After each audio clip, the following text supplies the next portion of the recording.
Hello and welcome back to the Crypto Saving Expert Crypto Live News Update, where we talk you through the latest cryptocurrency news so that you can stay up to date with what's going on in the markets and take a look at the price of Bitcoin as well. So before we get into today's video, please make sure to like and subscribe so you can help us in the algorithm. And also I'm going to put a link to the tweet I've just put up on Twitter as well. If you can go and retweet that would really help us as well.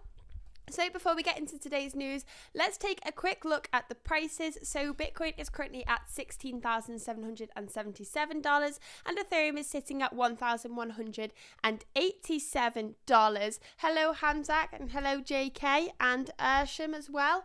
Thank you very much for streaming in once again. We do come up with the latest cryptocurrency news so that you won't miss it. So let's take a look at the Bitcoin chart right now. First of all, we're looking at the 4-hour chart, and you can see here the MACD has a bullish divergence and is looking like it's gaining bullish divergence. And we also have the RSI, which is down at 40, so that's signaling that we are oversold in Bitcoin right now. If we take a look at the 1-hour chart, you can literally see there really hasn't been much movement over the weekend. Since Saturday, we've just seen price movement between the prices of $16,580 and $16,860. So it was a very sluggish weekend for Bitcoin, but maybe this week we will see a little bit more volatility in the markets, especially with those bullish indicators there. So let's take a look at the cryptocurrency news. We're taking a look at the main stories that we saw over the weekend, published on Crypto Saving Experts Medium site, which we are publishing all of our news to right now until the site goes live in Q1 of next year, 2023, where you will be able to see the most reliable news source. But let's take a look at this. Crypto.com bags license to operate as a payments institution in Brazil. Now, this is good for Crypto.com, but it's also good for the whole cryptocurrency community when we're seeing this development and we're seeing improvements of people adopting cryptocurrency all over the world. Crypto.com has announced that it has secured a payment institution license, EMI, from the Central Bank of Brazil to extend its suite of products and services to customers in the country. According to the company's blog post, the EMI license would authorize Crypto.com to offer its fiat wallet services to users in Brazil. Notably, the Crypto.com Visa card was approved in Brazil last year, enabling customers to buy crypto with local currency. The new license would allow the crypto firm to expand its services. They've said, "We are incredibly proud to secure the license in Brazil, allowing us to lead a safe and secure and compliant platform. We look forward to continuing working with regulators and authorities throughout the region in advancing cryptocurrency and blockchain technology." So Crypto.com was one of the exchanges that actually got in the limelight after the FTX collapse, and a lot of people were concerned for its safety, but it seems to be holding up pretty well and it is making developments all over the world. I did myself personally remove my funds from Crypto.com because I'd rather be safe than sorry, and if I'm not trading my assets for a long period of time, there's no point really taking that risk and holding them somewhere on a centralized exchange when cold wallets are available. But that's just my own preference of how I would like to hold my funds. But they do seem to be doing pretty well, and this is bullish news for the entire cryptocurrency industry because we are seeing that cryptocurrency companies are being adopted all over the world. Moving on to the next article we have here, crypto bank Silvergate faces class action lawsuit over role in FTX saga. So the United States-based cryptocurrency bank Silvergate is facing a class action lawsuit for its role in the demise of SBF's crypto empire FTX and Alameda Research. Alameda Freed, what was that? Mixing my own words together. The lawsuit was filed at the United States District Court for the Southern District of California on behalf of himself and other affected persons. The plaintiff accuses Silvergate of transferring customer funds from FTX's accounts to those of Alameda, improper moves that eventually helped drive both firms into bankruptcy. Silvergate, a publicly traded and federally regulated bank catering for cryptocurrency customers, maintained both FTX and Alameda accounts. It directly aided and abetted FTX's fraud and breaches of duty for first-handed participation in the comminglings of funds, improper transfers, and lending out of customer money. Now the words aren't coming out my mouth again. Let's take a look at the chat. We have Stocker saying hello ADA. We can take a look at what's ADA's price at right now. Cardano is down here 9th in terms of market cap, down at $26. That's painful for me. That is a really, really painful number to look at. Cardano, I don't know if I've spoken about this before on the live streams, was the first cryptocurrency I ever bought. And I bought it down somewhere in between. It's a huge difference now. I can't really remember. I think it was around 6 cents. And then I sold it at 5 cents. This was back in 2019. And then sold it a cent lower, and then the next bull market it completely took off, and it was the most painful thing to watch. I did still profit from it in the bull market. I did grit my teeth and buy in at a higher price because we were still in the peak bull market, and it was a good time to be in Cardano. And now it's come crashing down again. It's just painful. Any direction it goes, it's painful for me to see. Moving on to the next article we have here. BNB could dip to $183 despite Binance withdrawals slowing down. So with all of the FUD we've seen about Binance at the moment, we're seeing a lot of FUD in the media about whether it's a secure exchange, whether it has its proof of reserves. We've seen transparency, we've seen a Mazars audit. So withdrawals on Binance had increased just because people were doing exactly what I wanted to do with Crypto.com and rather be safe than sorry, moving their funds from centralized exchanges into cold storage, which is the safest way to hold your cryptocurrency if you're not planning to trade it in the short term.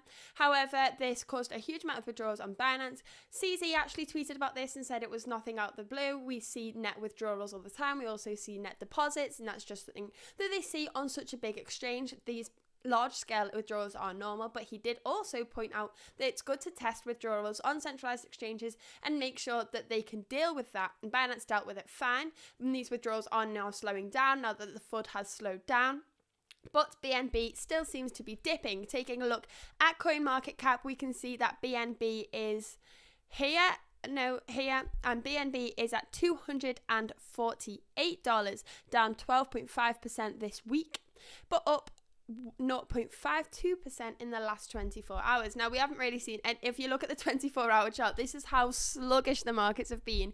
We've not even seen 1% movement in any of the top 6 crypto. Obviously, we have some stable coins in there. It's 3 stable coins in there. But for Bitcoin, Ethereum, and BNB, we've not even seen 1% movement in the last 24 hours. Stocker said he's holding on Binance and not withdrawing. Yep, I mean, taking into account all of the FUD over the last couple of weeks, people have decided to withdraw. It depends on personal preference, what you believe and what you would like to do taking forward. Obviously, cold storage is the safest way to hold your cryptocurrency.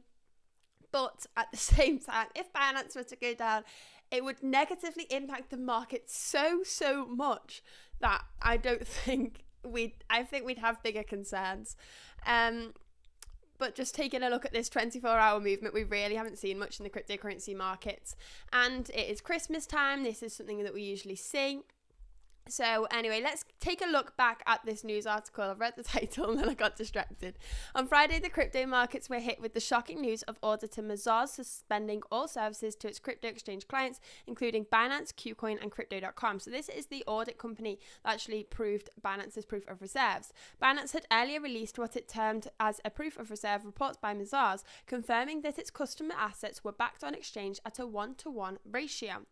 Binance had shared the report to quell FUD that it was potentially insolvent like the FTX exchange, but the withdrawal of service by Mazars resulted in crypto-wide meltdown as the investor and trader communities speculated why the auditor firm would make such a statement. This, in turn, resulted in the value of Binance Coin dipping by 16.6% from $264 to a local low of $220. So you can see here on the chart, BNB has been so volatile following this news, going down into where here Binance customer withdrawals begin to slow, and this is due to the slowdown of FUD we have seen in the cryptocurrency news right now. Great articles, team, always. Thank you very much, Hamzak.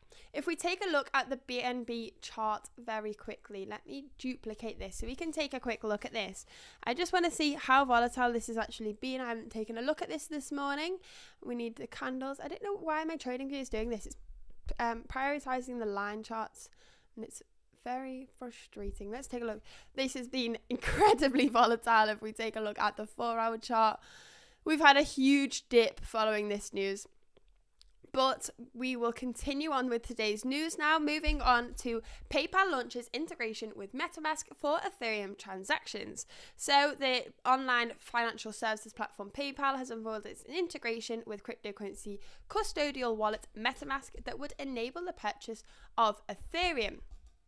Now, you could actually buy through PayPal, you could buy Bitcoin, I believe, and Ethereum in certain jurisdictions. There was some issues with being able to, you could send it between PayPal wallets, but I don't think you could send it to an external wallet for a period of time, and now you can, but you have to pay transaction fees, and now they have integrated MetaMask as well.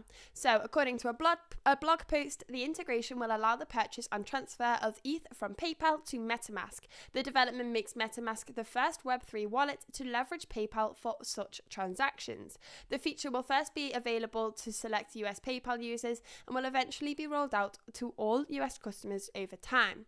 Commenting on the milestone, the product manager of MetaMask said, "This integration with PayPal will allow our US users to not just buy crypto seamlessly through MetaMask, but also to easily explore the Web3 ecosystem." So that's a good point as well. This makes it much easier to get funds into your MetaMask. So if I want to get funds into my MetaMask right now, I need to deposit onto Bybit and then or any other cryptocurrency exchange, and then send that into my MetaMask wallet. But if you can use PayPal to do so, that's just a much easier way for users.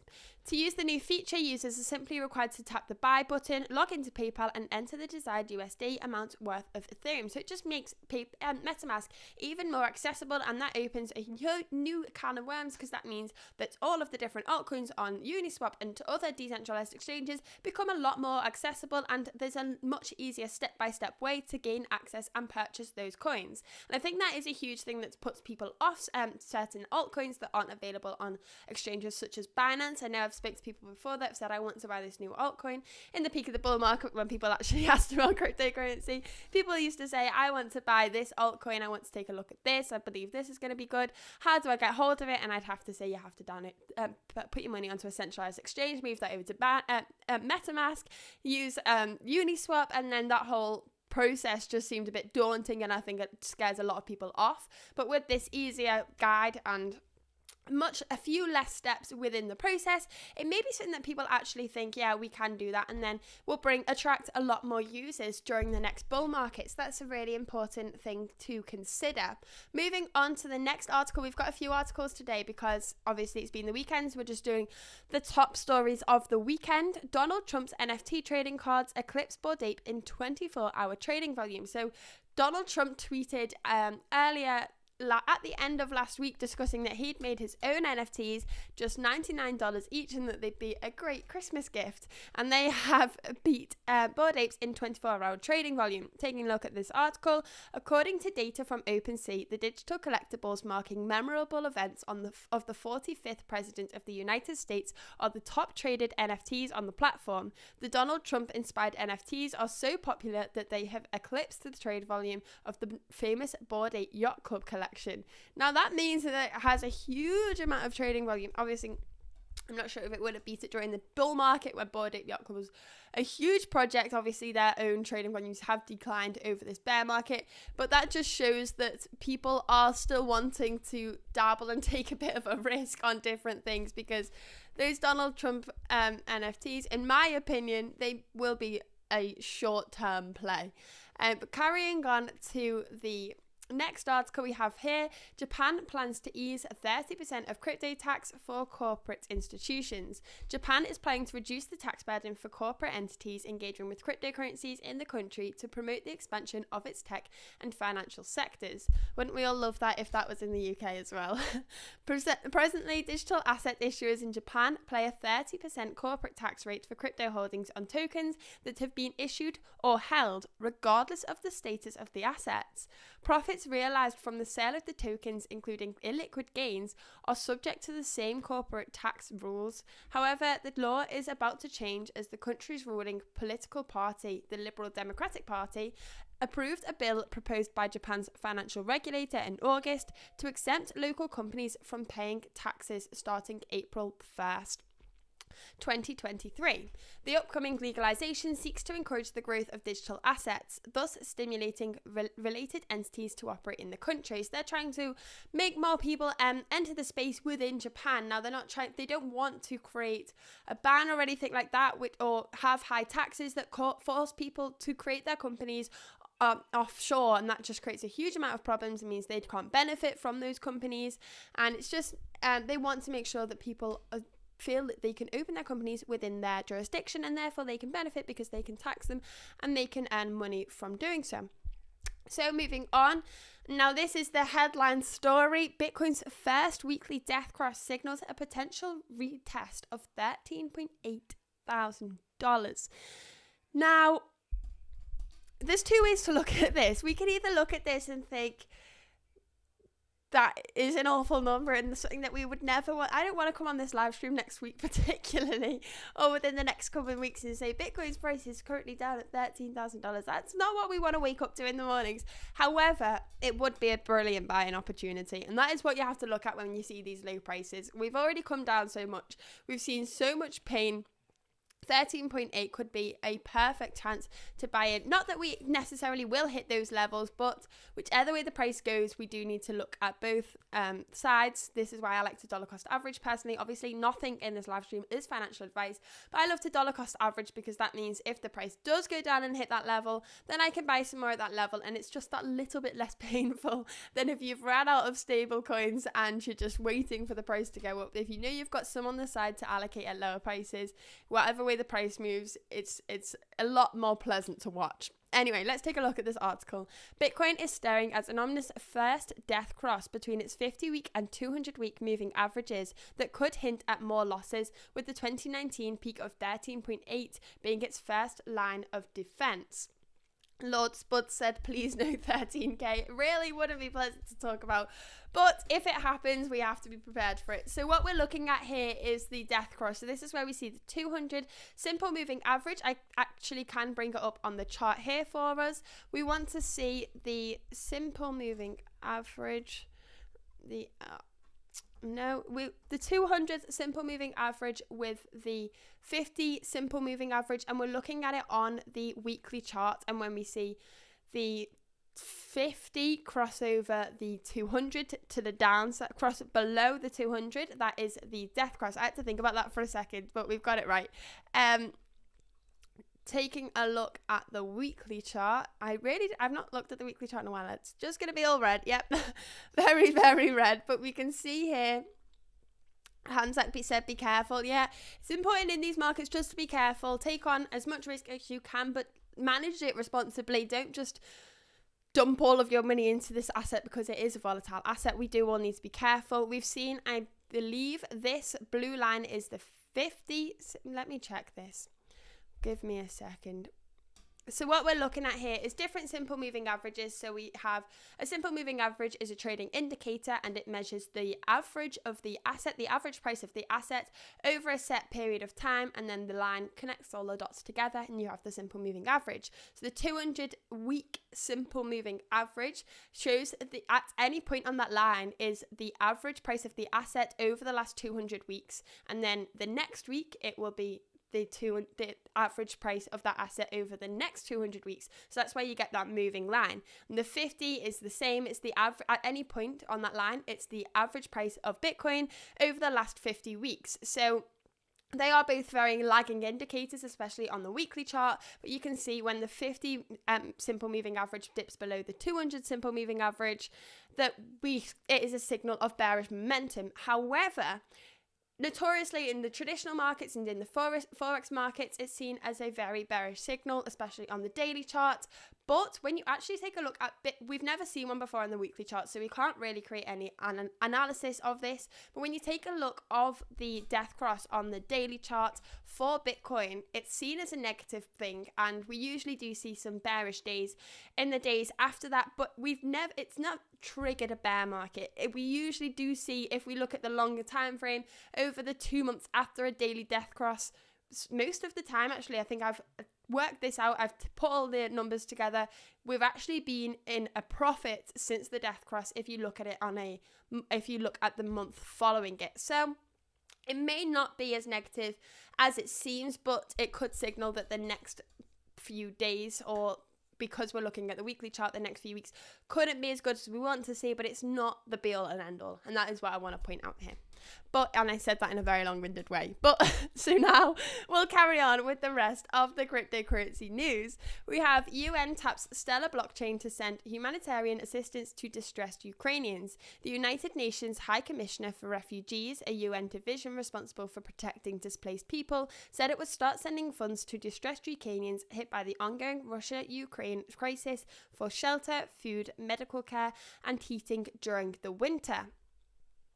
According to the official announcement, the non-profit organisation partnered with the Stellar Foundation, the non-profit which supports the development of the Stellar blockchain, to launch its payment solutions for digital cash distribution to refugees and other war casualties in Ukraine. The agency also collaborated with the United Nations International Computing Centre, the UN Technology Solutions provider, to ensure the proper distribution of the funds. The UNICC was among the first to test the efficiency of the Stellar-based payment solution. So that's the great thing about blockchain. We can see transparency. We can see where the funds are headed to. Moving on back to Sam Bankman-Fried, he's still not off the news, still creating the headlines. So FTX founder SBF was arrested last week by Bahamian law enforcement, we all know this, and has changed his mind about contesting his extradition to the United States, where he faces multiple federal charges of fraud. So he will not contest US extradition decision. SBF's legal team had previously disclosed that the former FTX CEO planned to appeal US extradition after a Bahamian magistrate judge denied him bail to return to his penthouse on December the 13th. So I think his bail was about $250,000 and they denied that.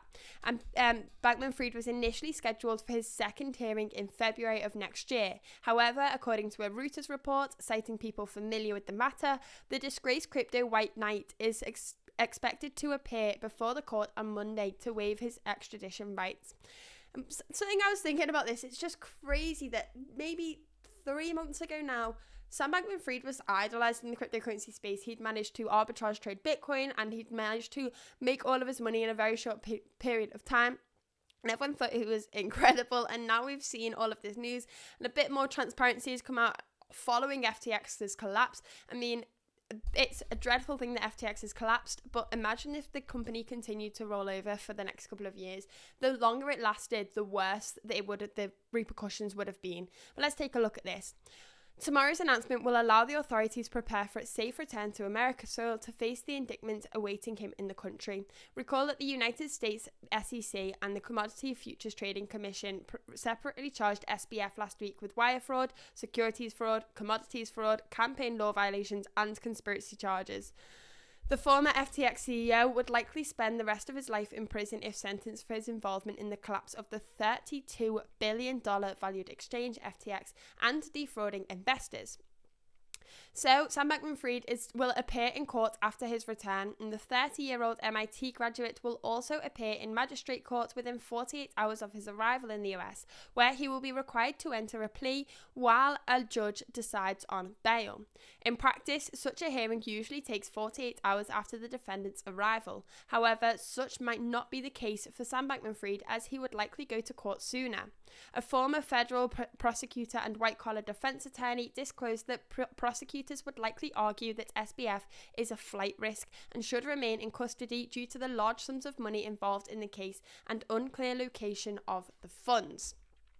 Moving on to the next article here, Ohio man who stole Bitcoin from US authorities to plead guilty. So this was a 31-year-old man who was set to appear at a plea agreement hearing in federal court in Washington, D.C.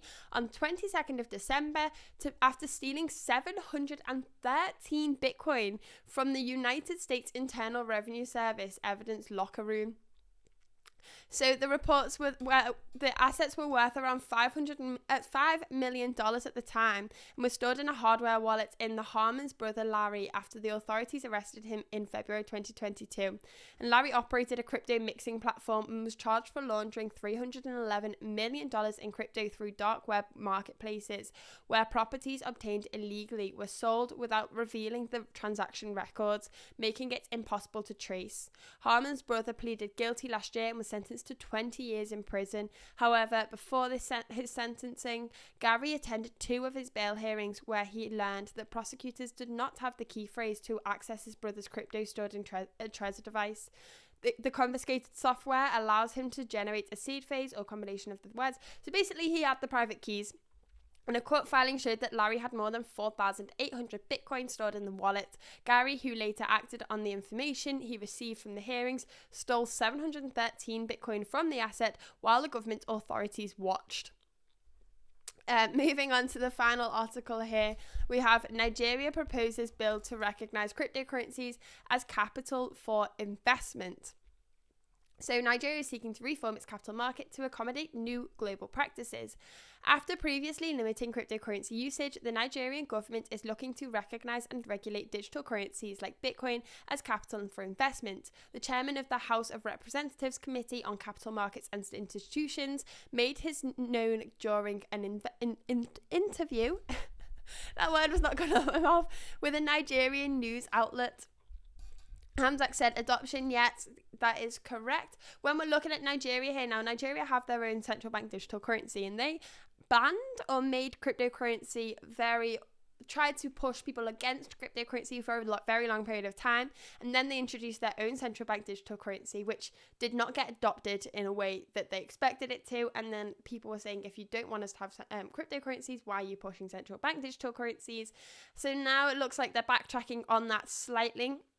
Before we end today's stream, anybody drop some questions in the chat before we finish off. Let's take a look at Bitcoin's chart.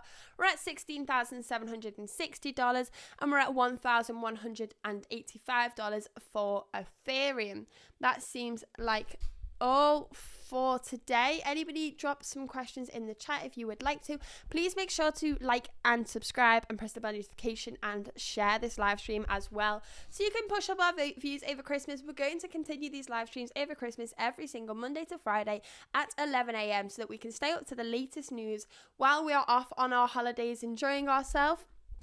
But that seems like there's not many questions in the chat today. Christmas predictions. Christmas usually isn't good for the cryptocurrency markets. I do remember one Christmas I was trading on 2 years ago, I think, and I made some nice Christmas profits, but I don't think I'll be doing that this year. I think Christmas is a time to take a look away from the charts, especially at these prices and especially with the volatility we're having in the markets at the moment. We're just not seeing any sort of movement. We're seeing sideways action. If we take a look at the volumes quickly, we didn't take a look at that. Take this indicator off quickly. I don't have the volumes on here for some reason.